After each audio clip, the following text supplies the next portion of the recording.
and welcome to Scooped, the ice cream review podcast where we try all the cone creations, signature slushes, and frozen foods on the East Coast to give you the ultimate scoop. My name is Holly Hagman, and with me is my co-host, husband, and ice cream connoisseur, Paul Percivali. Paul, why did the cow go to dance class?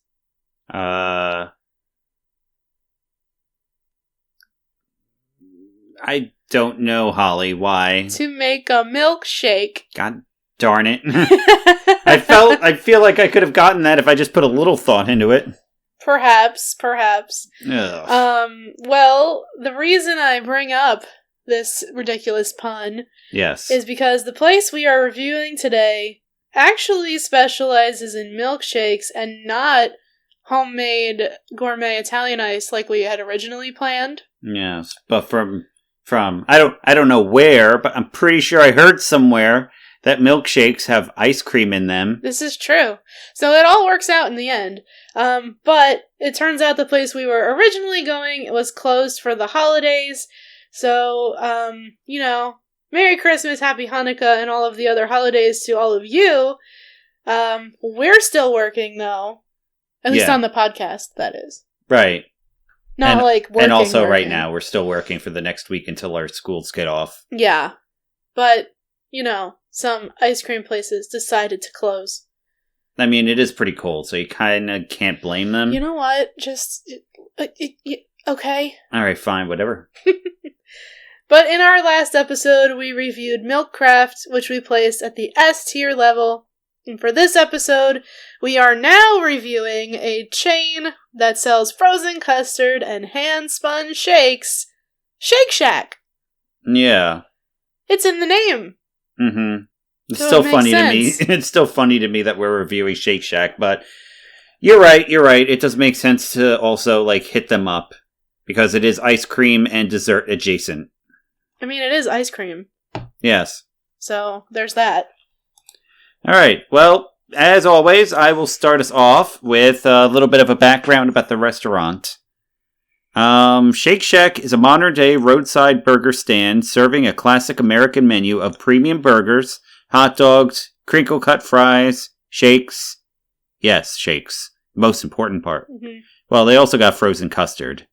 Beer and wine. With its fresh and simple, high-quality food at a great value, Shake Shack is a fun and lively community gathering place with a widespread appeal. And this from Wikipedia, because Wikipedia is the source of all knowledge in the world. Wait, time out. Wait, what? I have a question. Okay. Is it Wiki and not Wiki? What did I say? You said Wikipedia. I don't know what's correct. I'm just saying my world will be shattered if it's Wiki, and I'm losing my mind. I don't know. I'm pretty sure this is a true tomato-tomato situation. Okay. All right. That's fine. I think Wikipedia is probably correct. For some reason, that sounds correct looking at how it's spelled. But I pronounce it Wiki. Okay. Anyway. From the Pedia. Yeah, from the Pedia. Shake Shack is an American fast casual restaurant chain based in New York City. Obviously not anymore just there, but whatever. It started out as a hot dog cart inside Madison Square Park. Park, not garden? Nope. Okay, Madison Square Park in 2001, and its popularity steadily grew. In 2004, it received a permit to open a permanent kiosk within the park, expanding its menu from New York-style hot dogs to ones with hamburgers, hot dogs, fries, and its namesake, milkshakes. Shake Shack Incorporated owns and operates over 400 locations globally. So, wait a minute, hold on. It originally sold hot dogs, but they must have rebranded the name or something like that at that point, because it doesn't say they started off with shakes. Correct. Okay. Do you know what it was called at first? I don't know. I assume it was still called Shake Shack, but they served hot dogs and shakes, but I don't know. It's very strange, the whole story. If they never changed their name before, I can only assume they must have, done hot dogs and shakes. Yeah, probably. But doing shakes from a cart sounds difficult just because keeping it cold and whatnot. That's true. Doing hot food is not that, no. Well, I it's mean, difficult either way, though, to be honest. yeah, because they have to keep the hot dogs cold until they're actually cooking them. Either way, I think it's ironic that it started as like a little cart in the park, and it's like kind of bougie now.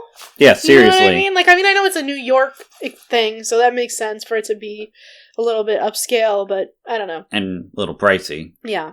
Mm. I have a fun fact about Shake Shack that's not on the list. Go ahead. Remind me to do it after this. After this? Okay. Yeah, after I read this one. Well, you're taking off from this part anyway, so you do it. Okay. Well, Okay. Anyway, so Shake Shack kind of markets themselves as a place with good values. And so on their website, under the Our Values heading, it says, when Shake Shack started as a hot dog cart in New York City's Madison Square Park, our mission was simple.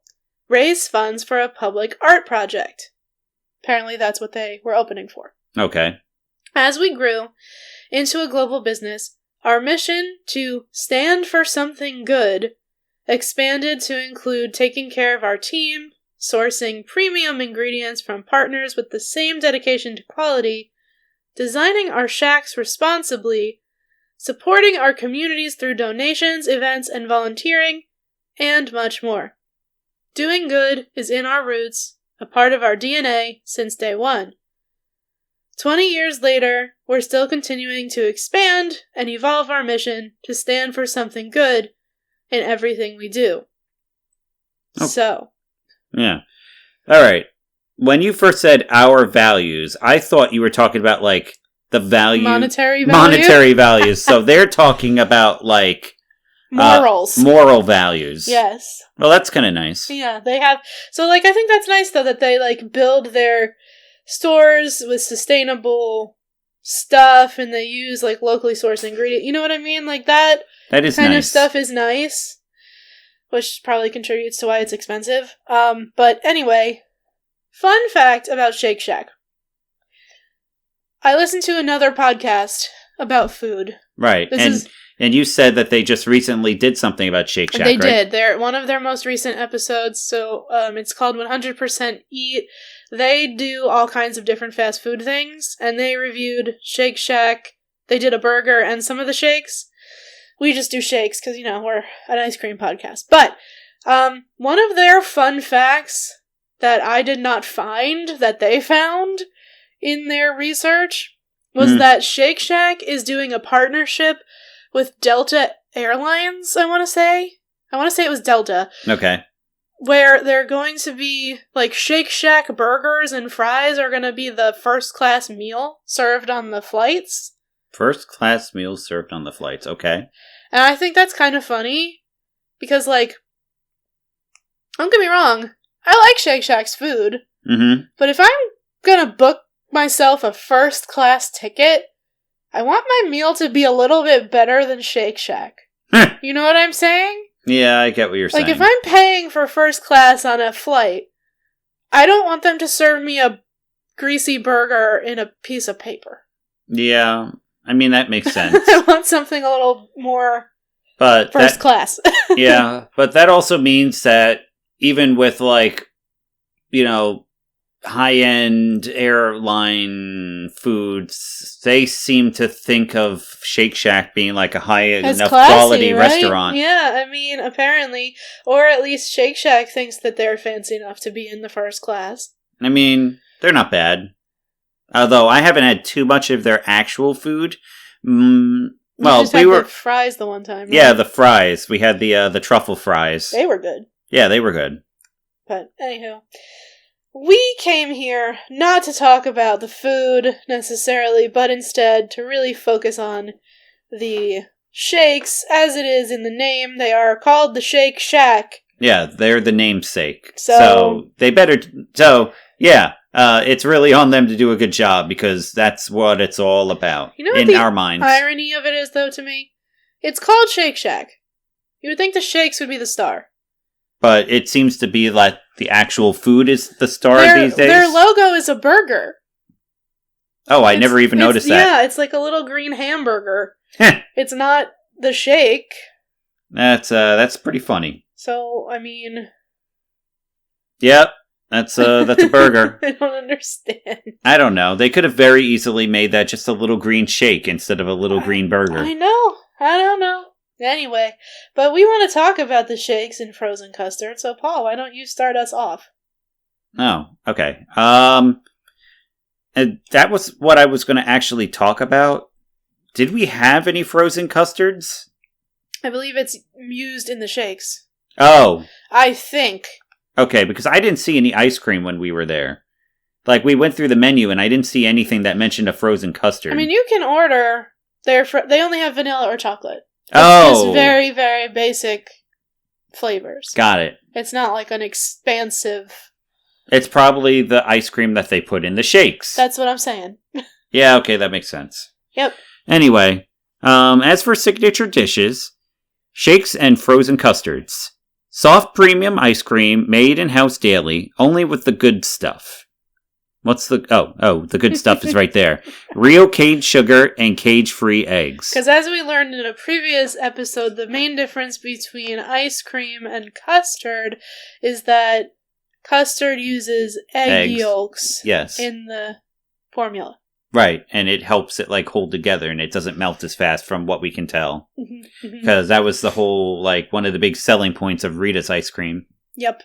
Which would make sense, because when you have a shake, you want it to be a good, thick consistency. And that probably helps which would help achieve with that. Yeah. And they have limited time seasonal shakes. So we're gonna... Sorry to interrupt you for a quick second. We're gonna talk about the...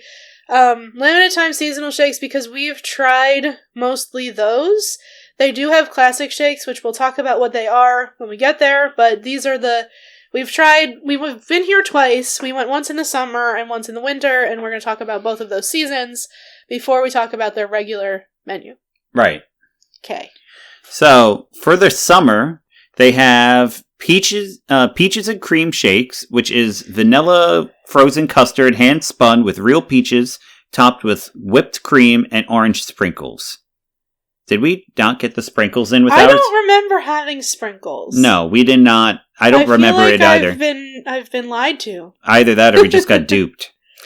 And then they also have chocolate salted caramel shakes, which is chocolate frozen custard hand spun with salted caramel and chocolate brownie batter. Sorry. There are no bunnies.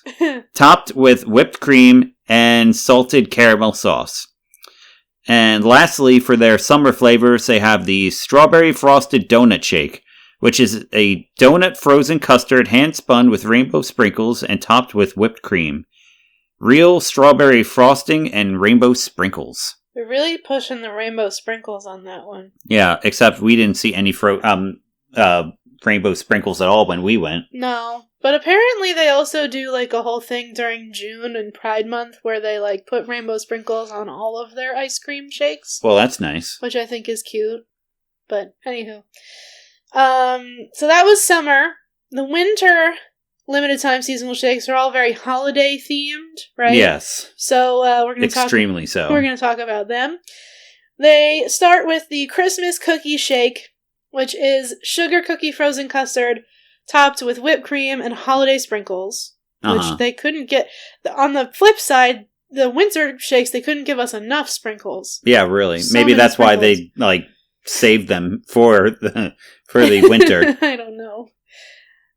So that was the sugar cookie one. Then they had the chocolate Yule log shake, which is chocolate frozen custard, hand spun with pieces of chocolate cake, topped with whipped cream, cake crumbles, and festive sprinkles, once again. Yeah, that was a very busy one. That thing was so chock full of cake. That was more cake than ice cream. Yeah, I felt the same way. But anywho, we'll get to that in the review. And then the last seasonal holiday shake is the apple cider donut shake, which is apple cider donut frozen custard topped with whipped cream and a cinnamon donut crunch. Which is very exciting. In addition to the seasonal things, they have your everyday menu.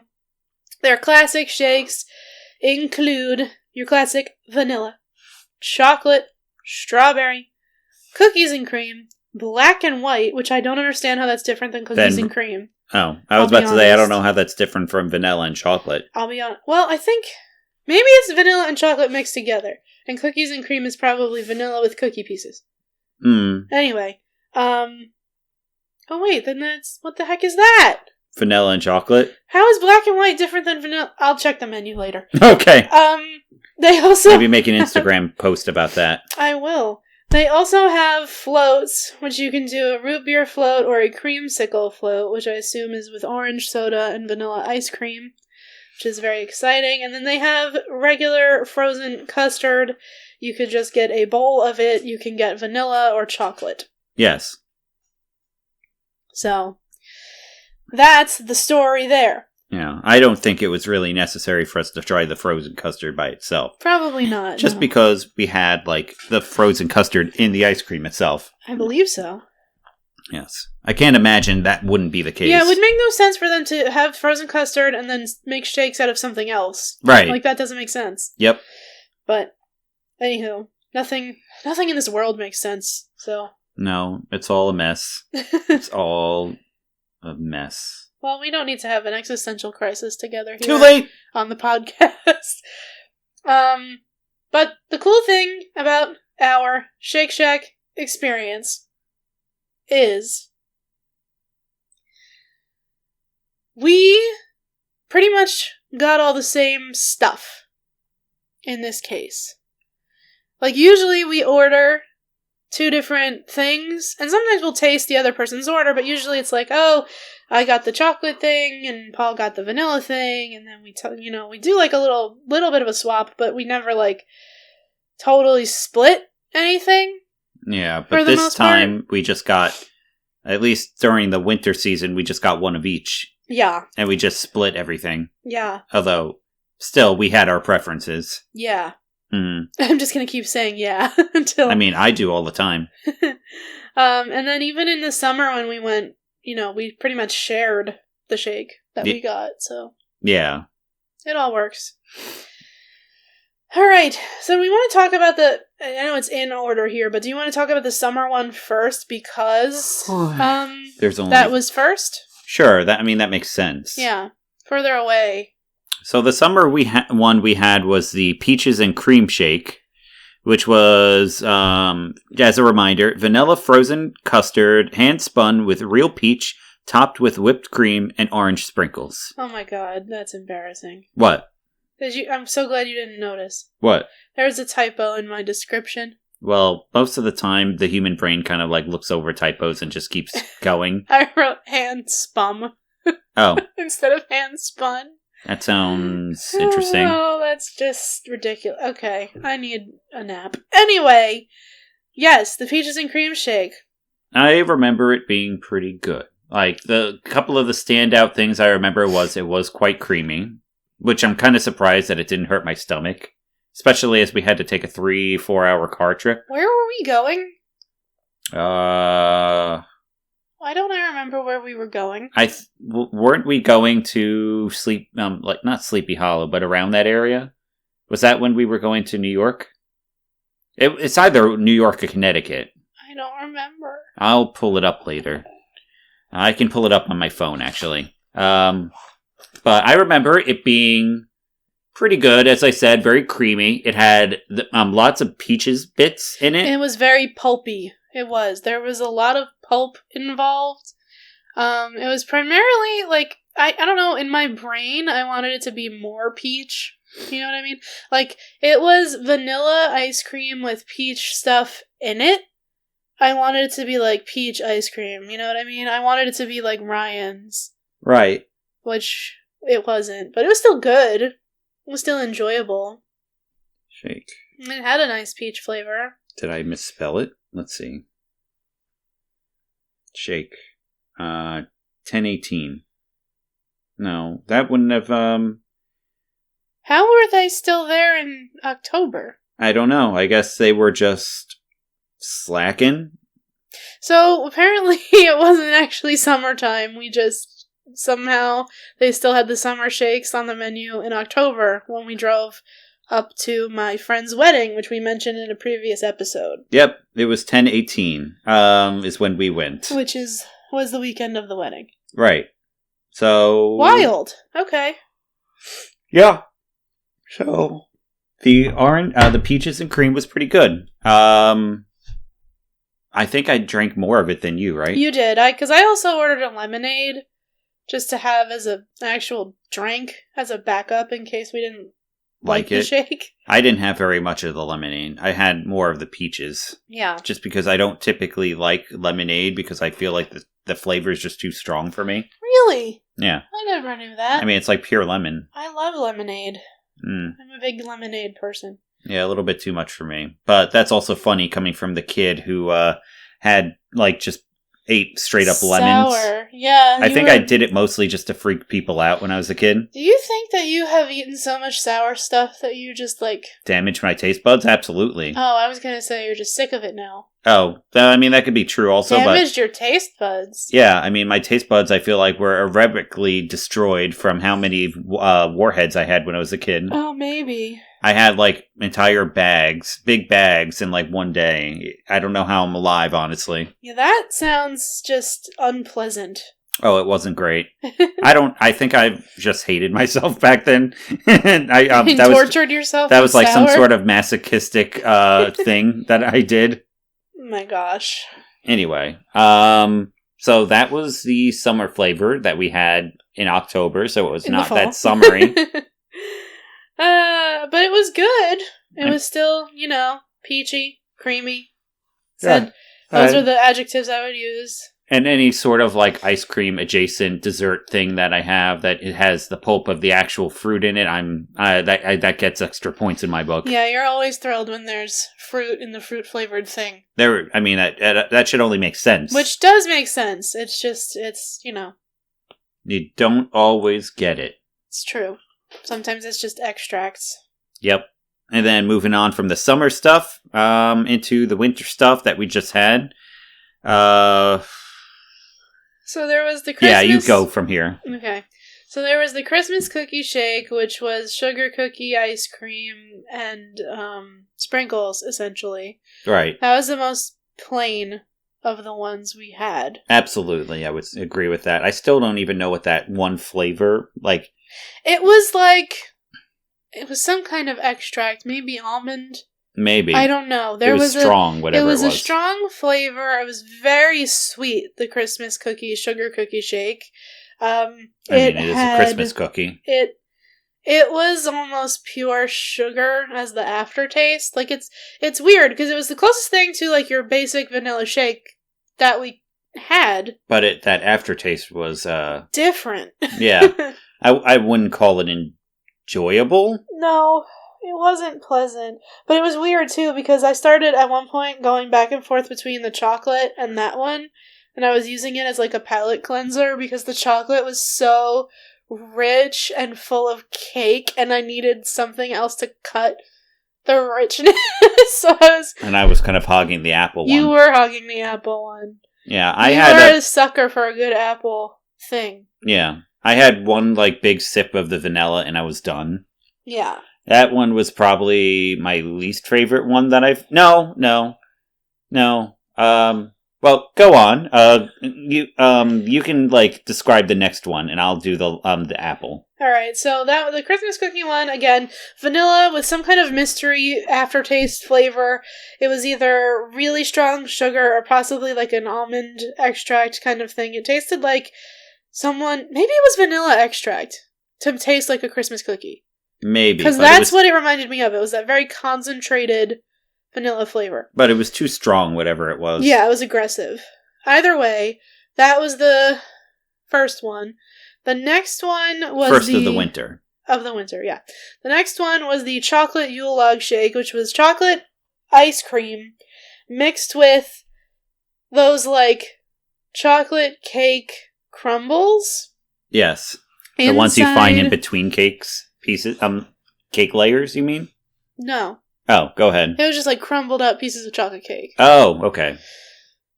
And it was mixed into the shake and sprinkled on top as a topping. And again, they just could not give us enough of these holiday sprinkles. They just were there were so many sprinkles on these things. Maybe they knew they ripped us off during the summer months and they just like made up for it. I don't know. Anyway, the point is, this one, on paper, should have been my favorite. Because it's chocolate, and it sounds amazing. It tasted very... I used the word earthy yesterday to describe it, but I don't think that's, like, correct. Like, it tasted... No, it tasted earthy to me. Interesting. Like... Do you think that was from the cake? Could be. Maybe it was the consistency. It kind of felt like I was chewing on a log. Well, I mean, it was a Yule log cake, so... Or shake. Yes. Cake shake. I don't know what I'm saying. Yeah, like someone like crumbled up like some old rotted wood and then threw it inside the cup and then like gave it to you. Like it tasted earthy to me, man. It didn't taste like rotten wood, you absolute lunatic. Maybe your taste buds are damaged. I'm telling you they are. Maybe I damaged my nose also from all the sour. Like, again, you were saying earlier when we were food shopping, like, I picked up the smell of basil a mile away, but certain other things I can't smell. You're like, I don't smell anything. And it's like, yeah. So we walked past a person today who was clearly engaging in some marijuana usage. And I was like, oh my god, it smells like weed over here. And he was like, I don't smell anything. Yeah, but I smelled basil from the other side of the the food market. Yeah, at the opposite side of the produce section. And he was like, what is that? Oh, it's basil. I'm like, what are you, a bloodhound? What's going on? I'm a basil hound. Apparently. I don't know what this has to do with the chocolate Yule log shake. But it should have been my favorite. Wasn't my favorite. The texture of the cake pieces was throwing me off. I'm the type of person... When I have a shake, I don't like little bits and pieces to be in my shake. You don't. You just like a plain flavor, a solid flavor. And it just to be that. And it just to be that flavor. And the ice cream. Mm-hmm. And the ice cream lumps. Okay. Yeah. Well, I will keep that in mind. The bits of the peach didn't bother me as much because they weren't that texture. Right. This was just like drinking cake and it messed with my head. Does that make sense? Yep, it makes sense. All right. And then, I mean, it's a liquid that should have felt like it was a liquid, but it felt more like a semi-solid. It was very strange. I feel like I might have enjoyed that one more if I actually just had gotten a spoon and eaten it like ice cream. Like regular ice cream. And there's none of it left in the fridge, right? No, we tossed it. Okay. Then the last one, which I'll take over because I consumed the majority of it. He hogged it. He stole it. He hogged it from me. Yes, I apologize. Was the apple cider donut shake, which is made of apple cider donuts, and you could very much tell if you get it because it's literally just like floating on the top of the thing, with frozen custard topped with whipped cream and cinnamon donut crunch. Cinnamon donut crunch. Interesting. But that one wasn't too bad. As my wife mentioned, yes, I did kind of hog that one. He's the apple guy, though. I do on like this podcast. Yes, I like apple cider. Most apple cider things. The only apple cider thing I really didn't like was that thing from Magnifica. Well, it didn't taste like apple cider. No, it didn't. It didn't, and that was the problem. Yeah. But this one was pretty good. I mean, it was frothy, it had a nice vanilla flavor, and it had apple cider flavoring to it as well, along with the apple cider bits, and none of them really conflicted with any of the other flavors. No, I would say... I think of the 4 different ones we tried, I think the apple cider actually might have been my favorite. Yeah, if I was to kind of rate them in order... For me personally, I would say the apple cider, followed by the peach, followed by the vanilla, and then followed by the Yule log. And you would probably say the same thing, except switch the... No, I gotta be honest with you. The texture of the Yule log threw me. I think my list is the same as yours. Really? Mm-hmm. Damn, that's sad. I know.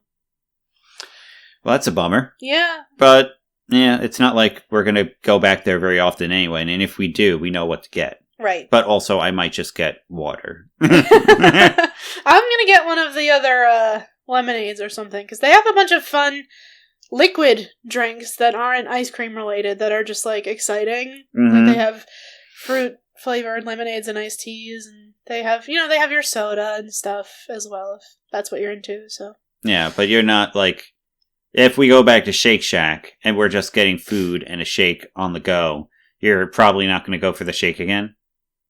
Oh! Well, yeah, that's what I was asking. I'm sorry. I wouldn't go for one of the seasonal ones. I might try the standard chocolate, because it won't have bits and pieces in it. Yeah, that's true. Or, something like that.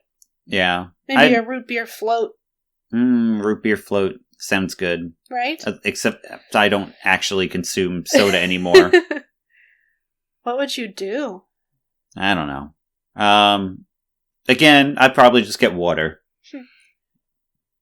I'm trying to not mess up my stomach flora too bad these days. What if we go to a place that only serves root beer floats and, like, that's their signature thing? I don't have one on my list yet, but what if we do? I'll have a sip of yours and then call it a day. Alright, interesting. I mean, I had, like, a sip or two of an actual ginger ale, like, a month back, and I was bouncing off the walls. Like, I don't want to consume real soda anymore. Fair enough. I haven't done it in years, and the one time I did not like it. Okay. It just was too strong. Valid. Was it regular or diet? I think it was regular, but I'm not sure. I didn't like it. Alright. I liked that one ginger and lime ice drink. The ice? That was really good. Yeah, that stuff is good. That's their, like, seasonal holiday mix. Yeah, they should make that more like a consistent thing that they have available. Because it did kind of taste like ginger ale. Yeah. But, like, good. I mean, ginger ale is good, but I don't know. Ginger ale is one of those things I associate with illness. Oh, not me. Because it's like... When I was a kid, I drank nothing but ginger ale and Sprite, so it, like, brings back nostalgic memories for me of better times in my life before everything went to hell. Oh, well then. See, ginger ale to me is like, you're home with the stomach bug and you've been, throwing up and you're nauseous, so you're drinking ginger ale to feel better. Yeah, ginger ale is medical. You feel the same way about cherry and grape. Yeah, that's cough syrup. Yeah. Yeah. Not me. I like grape sometimes. I don't know. Anywho. So, I think it's important to talk... We've talked about most of this other stuff, but I think it's important to talk about the price. Yeah, I mean, that was definitely a hurdle, I would say. Every shake, the smallest size, their regular standard size. Their small size is huge, by the way. It's big, yeah. It's not really a small. It's just like a regular... I think it's called regular, is what it's called. I think you're right. Either way. They're all $6.99. And that's kind of a lot. That's a lot of money for a shake. Yes. I think. I would think so. $7 a pop. We ordered 3, so... Maybe not in New York, but, well, actually in New York. They might be more expensive in New York. Yeah. Who knows? We'll have to, like, poke our noses in there one day when we're walking around the city. Which is never. Yeah, exactly. Unless we were going to Broadway or something. That's true. That would be the only time. Uh-huh. That, and eventually we have to go to the ice cream museum. Right. But, yeah, the costs are kind of high in Shake Shack. And none of the flavors that I had really, like, blew my mind. Me either. They weren't disgusting. They weren't offensive. Nothing was bad. Nothing was bad. In any stretch of the imagination. And it does go well. Like, I had a better... good fast food. I had a better experience with the peach shake, I think, because I had a burger and fries with me. Yeah, I was about to say, it's good with fast food, like, accompanying it. Yes, it goes better together with the food. So my recommendation is, if you are going to get a shake from Shake Shack, go for it, but get some fries or a burger or both, because you're going to want that salty, balance. Something else in your stomach. Something to cut it a little bit, because they are really sweet. Yes, they are extremely sweet. All right. Well, I would say then we would just move on to the placement on the tier list, right? This seems like this is getting faster every time. I don't think that's a bad thing. Me either, but I feel bad For our listener. Well, we're getting to the point faster. Did you notice I said listener and not listeners? Yeah. That was a joke. We have, like, more than one. Maybe. Probably. I hope so. These videos take a long time to edit. I would like if more than just Annie listens to them. Thank you, Annie. Anyway. So, yeah, I mean, we've talked about pretty much everything on the list. I guess we just figure out where to put it. And I gotta tell you, I think that this is going to be our first. I have a perfect place for it. Yep. It's nice and empty. Uh-huh. This is going in the C level. Yes. Our first C in 21 episodes. Yay! Although I feel like certain things belong in C, like... Well, thinking back on it. We have a readjustment video coming in the next 4 episodes. So. Yeah. So, for now, though, this is going to be our first C tier. Yay. Definitely I feel like that's accurate because it's definitely not as good as like I would never go to this before like a Rita's or Ralph's or a Baskin Robbins or anything like that. But yes, it is. I would definitely go here before Magnificos. Yes, none of this was offensive. No. This it was pretty good. It's all right. And I think it's aight, bruh. Right. Guys, I wish you could see the way he just looked at me. Yes.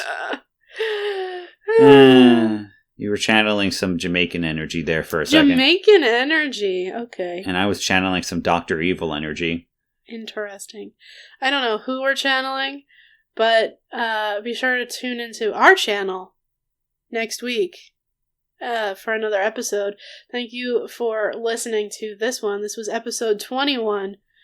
And, we will continue to keep doing these episodes as long as you keep listening. Tell a friend. Tell everyone you know who enjoys ice cream. Tell your dog. To listen. Tell your dog, because I'm sure he likes ice cream too. Yes. And be sure to tune in next week for a review of a Connecticut staple that has been in operation since the 1800s. Yeah, and they got plenty of practice at making good product. Probably our oldest shop on our list so far. And probably one of the oldest ones in the United States in general. Potentially. All right, look forward to it. All right, thank you again. Bye. Bye.